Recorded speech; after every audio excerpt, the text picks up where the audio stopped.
This is The Wire for 2300 Zulu, September 25th, 2025. Precedence is routine. Information cut off is 2200. Bottom line up front. UK announces national mandatory digital ID. Russian aircraft intercepted off Alaskan coast. Chicago police officer indicted for smuggling guns to cartel. Beginning with international events, in the United Kingdom, scandal has erupted following the announcement of a national identification paper scheme. The British government is set to implement a mandatory digital ID system that will be required for all British citizens to be allowed to function in society. Around Europe, drone incursions have continued over the past few days, with limited reports of drone incursions popping up in Norway and Denmark. Overnight, more drones were spotted over the port city of Korsør, along with a handful of airports scattered around the country. Analysts comment, "Right now it's hard to tell if these drone reports are any different than the standard incursions that have become common in civilian aviation over the past few years. When an airport sends out a hazard report to pilots, a description of UAS activity doesn't really indicate much. What is clear is that the initial drone reports in Denmark were vastly different than most of the typical quadcopter reports that are more common. However, now that media attention is on the skies once again, it's possible that more drone sightings will be reported. It's also very likely that now that people are paying attention, more people will confuse legitimate drone threats with commercial aircraft, as has been a trend lately." On the home front, in Mississippi, this morning 911 call center services went offline for the entire state, which local authorities state were caused by a, quote, series of fiber optic cuts. Analysts comment, "Right now it's not clear as to if this was the result of malign action or by accident.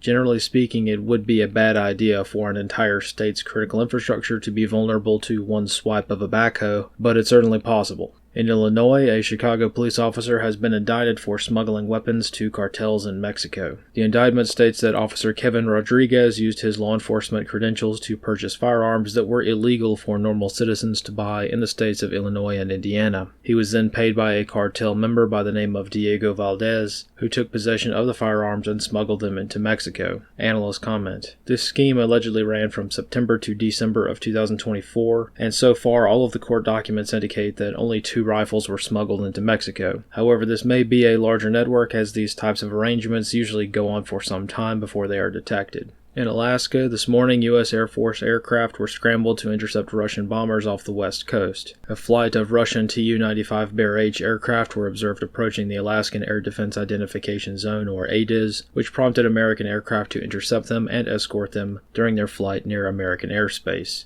Analysts comment, "This is a fairly standard event that usually goes unnoticed most of the time. However, this case is probably related to President Trump's recent comments on Russia's incursions in Europe, namely stating that European powers should shoot down Russian aircraft that violate their airspace. In New York, as the United Nations General Assembly continues, President Trump met with the new leader of Syria, Ahmed al-Sharq, where he is expected to be a focal point of this year's summit. Analyst comments for this wire. As a reminder, Ahmed al-Sharq changed his name upon seizing power a few months ago. His previous name was Abu Muhammad al-Jawlani, a high-ranking al-Qaeda commander from the global war on terror. Upon his al-Qaeda-linked militia group seizing power during the fall of the Assad regime, he changed his name and now has very positive relations with most of the Western world. Even as recently as 2019, Jawlani was a high-value target on most terrorism watch lists, and the United States had a $10 million bounty on his head due to his leadership of terrorist networks throughout Syria. This concludes The Wire for 2300 Zulu, September 25th, 2025.